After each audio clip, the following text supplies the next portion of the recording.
ಎಲ್ಲ ನನ್ನ ಅಂಚೆ ಸಹೋದ್ಯೋಗಿ ಮಿತ್ರರೇ, ಇವತ್ತು ನಾವು ಅಂಚೆ ಇಲಾಖೆಯಲ್ಲಿ ಬಿಡುಗಡೆ ಮಾಡಿರ್ತಕ್ಕಂಥ ಅಡ್ವಾನ್ಸ್ ಪೋಸ್ಟಲ್ ಟೆಕ್ನಾಲಜಿ ಅಪ್ಲಿಕೇಶನ್ನ ಒಂದು ಕಾರ್ಯಕ್ಷಮತೆಯನ್ನು ಫೀಡ್ಬ್ಯಾಕ್ ಕೊಡುವುದಾಗಿರ್ತದೆ. ಅದಕ್ಕೋಸ್ಕರ ಗೂಗಲ್ ಫಾರ್ಮನ್ನು ಬಿಡುಗಡೆ ಮಾಡಿದ್ದು, ಆ ಗೂಗಲ್ ಫಾರ್ಮನ್ನು ಯಾವ ರೀತಿಯಲ್ಲಿ ತುಂಬಬೇಕು ಮತ್ತು ಯಾವ ರೀತಿಯಲ್ಲಿ ಸಬ್ಮಿಟ್ ಮಾಡಬೇಕೆಂಬುದನ್ನು ಈ ವಿಡಿಯೋದಲ್ಲಿ ನಾವು ನೋಡಿಕೊಳ್ಳೋಣ. ಗೂಗಲ್ ಫಾರ್ಮ್ನ ಒಂದು ಲಿಂಕನ್ನು ನಾನು ಡಿಸ್ಕ್ರಿಪ್ಷನ್ ಬಾಕ್ಸ್ನಲ್ಲಿ ಹಾಕಿರ್ತೇನೆ. ಅದನ್ನು ಲಿಂಕನ್ನು ಕಾಪಿ ಮಾಡಿ ಕ್ರೋಮ್ ಬ್ರೌಸರ್ನಲ್ಲಿ ಈ ಲಿಂಕನ್ನು ಪೇಸ್ಟ್ ಮಾಡಿದಾಗ ಈ ರೀತಿಯಾದ ಒಂದು ಪೇಜ್ ಓಪನ್ ಆಗುತ್ತದೆ. ಈ ಪೇಜ್ನಲ್ಲಿ Karnataka circle IT 2.0 rule status reporting ಅಂತ ಇರುತ್ತದೆ. ಇಲ್ಲಿ ಇಂಡಿಕೇಟ್ಸ್ ರಿಕ್ವೈರ್ಡ್ ಕ್ವಶನ್ ಅಂತ ಇದೆಯಲ್ಲ, ಅಂದರೆ ಕಡ್ಡಾಯವಾಗಿ ತುಂಬಲೇಬೇಕಾದಂಥ ಒಂದು ಪ್ರಶ್ನೆಗಳು, ಅದಕ್ಕೋಸ್ಕರ ಸ್ಟಾರ್ ಮಾರ್ಕನ್ನು ಮಾಡಿರ್ತಾರೆ. ಈಗ ಮೊದಲನೇದಾಗಿ ನೇಮ್ ಆಫ್ ರಿಪೋರ್ಟಿಂಗ್ ಆಫೀಸ್ ಅಂತ ಇದೆಯಲ್ಲ, ಅಂದರೆ ನಿಮ್ಮದು ಯಾವ ಆಫೀಸ್ ಆಗಿದೆ ಅಂತ, HO SO BO ಆಗಿದ್ದಲ್ಲಿ BO ಅಂತ. ಇಲ್ಲಿ ಎಕ್ಸಾಂಪಲಲ್ಲಿ ಕೊಟ್ಟಿದ್ದಾರೆ ನೋಡಿರಿ, ಮೈಸೂರು HO ಅಂತ ಕೊಟ್ಟಿದ್ದಾರಲ್ಲ, ಅದೇ ರೀತಿಯಾಗಿ ನಾವು ಕೂಡ ಇವತ್ತು BOದಿಂದ ಈ ಒಂದು ಫಾರ್ಮನ್ನು ತುಂಬ್ತಾ ಇದ್ದೀವಿ. ಅದಕ್ಕೋಸ್ಕರ ನಾನು BOದ ನೇಮನ್ನು ಹಾಕ್ತಾ ಇದ್ದೀನಿ ನೋಡಿ. BOದ ನೇಮ್ ಆದಮೇಲೆ ಅದರ ಮುಂದೆ BO ಅಂತ ಮೆನ್ಷನ್ ಮಾಡಬೇಕು. ನಾನು ಈಗ ಬ್ಯಾಕ್ವರ್ಡ್ BO ಅಂತ ಸ್ಪಷ್ಟವಾಗಿ ಇಲ್ಲಿ ಮೆನ್ಷನ್ ಮಾಡ್ತಾ ಇದ್ದೇನೆ. ಅದೇ ರೀತಿಯಾಗಿ ಎರಡನೇದು ಬಂದು ನೇಮ್ ಆಫ್ ರೀಸನ್ ಅಂತ ಇದೆ, mention the reason name hair ಅಂತ ಇದೆ. ಹಾಗಾಗಿ ನಾನು ನಮ್ಮ ರೀಸನ್ ನಾರ್ತ್ ಕರ್ನಾಟಕ ಆಗಿರುವುದರಿಂದ ಇಲ್ಲಿ ನಾನು NK ರೀಸನ್ ಎಂದು ಟೈಪ್ ಮಾಡ್ತಾ ಇದ್ದೇನೆ.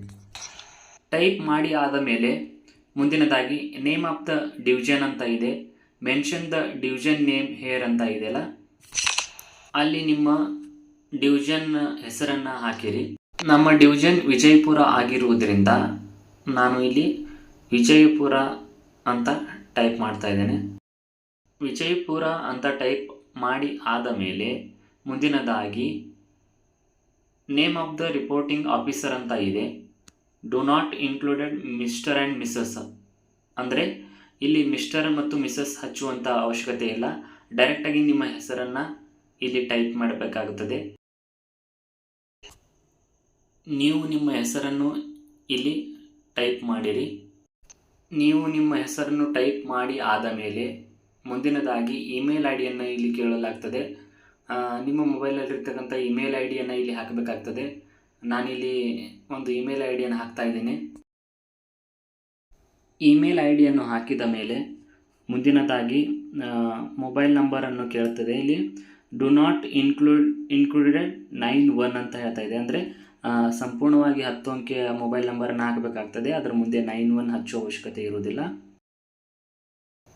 ಸಂಪೂರ್ಣವಾಗಿ ಮೊಬೈಲ್ ನಂಬರನ್ನು ಹಾಕಿ ಆದ ಮೇಲೆ ಮುಂದಿನದಾಗಿ ಡೇಟ್ ಆಫ್ ರೂಲ್ಔಟ್ ಅಂತ ಇಲ್ಲಿ ಕೇಳ್ತಾ ಇದೆ.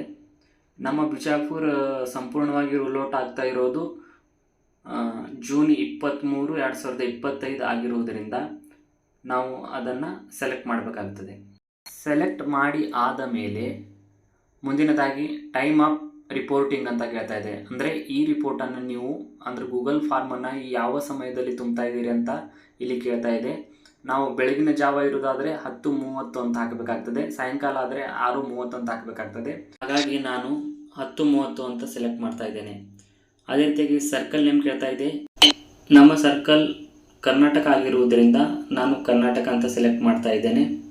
ಈ ಗೂಗಲ್ ಫಾರ್ಮನ್ನು ದಿನಕ್ಕೆ 2 ಬಾರಿ ಬೆಳಿಗ್ಗೆ ಮತ್ತು ಸಾಯಂಕಾಲ ತುಂಬಬೇಕಾಗುತ್ತದೆ.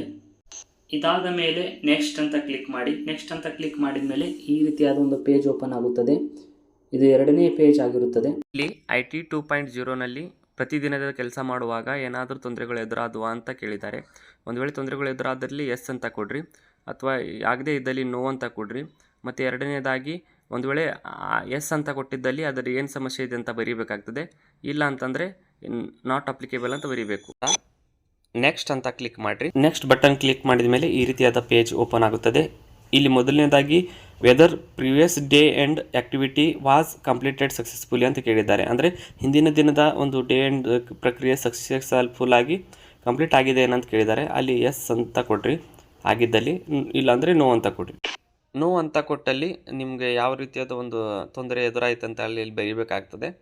ಇಲ್ಲ ಅಂತಂದರೆ ನೋಟ್ ಅಪ್ಲಿಕೇಬಲ್ ಅಂತ ಬರೀರಿ. ಮುಂದೆ whether current day begin activity was completed successfully ಅಂತ ಇದೆ, ಅಲ್ಲಿ ಎಸ್ ಅಂತ ಕೊಡ್ರಿ. ಅಥವಾ ಕಂಪ್ಲೀಟ್ ಆಗಿರಲ್ಲ ಅಂತಂದರೆ ನೋ ಅಂತ ಕೊಡ್ರಿ. ನೋ ಅಂತ ಕೊಟ್ಟಿದ್ದಲ್ಲಿ ನೀವು ಯಾವ ರೀತಿಯಾದ ತೊಂದರೆಯನ್ನು ಎದುರಿಸಿದ್ರೆ ಅಲ್ಲಿ ಕೂಡ ನೀವು ಬರೀಬೇಕಾಗ್ತದೆ. ಒಂದು ವೇಳೆ ಯಾವುದೇ ತೊಂದರೆ ಎದುರಿಸಿಲ್ಲ ಅಂತಂದರೆ ನಾಟ್ ಅಪ್ಲಿಕೇಬಲ್ ಅಂತ ಬರೀರಿ. ಅದಾದ ಮೇಲೆ ಕೊನೆಯದಾಗಿ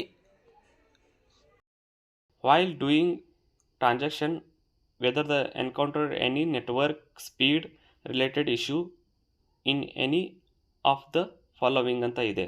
ಅಂದರೆ ಈ ಕೆಳಗೆ ಕೊಟ್ಟಿರ್ತಕ್ಕಂಥ ಆಪ್ಷನ್ಗಳಲ್ಲಿ ಯಾವುದಾದ್ರೂ ಒಂದು ನೆಟ್ವರ್ಕ್ ಸಮಸ್ಯೆಯನ್ನು ನೀವು ಎದುರಿಸಿದ್ರಾ ಅಂತ ಕೇಳಿದ್ದಾರೆ. ನೀವು ಎದುರಿಸಿದ್ದಲ್ಲಿ ಯಾವ ರೀತಿಯ ಒಂದು ಸಮಸ್ಯೆಯನ್ನು ಎದುರಿಸಿದ್ರೆ ಅಲ್ಲಿ ಟಿಕ್ ಕೊಡ್ರಿ. ಒಂದು ವೇಳೆ ಎದುರಿಸಿಲ್ಲ ಅಂತಂದರೆ did not face any issue ಅಂತ ಕೊಟ್ಟು ಈ ವಿಡಿಯೋನ ಇಲ್ಲಿ ಸಬ್ಮಿಟ್ ಮಾಡಬೇಕಾಗ್ತದೆ. Thanks for watching the video.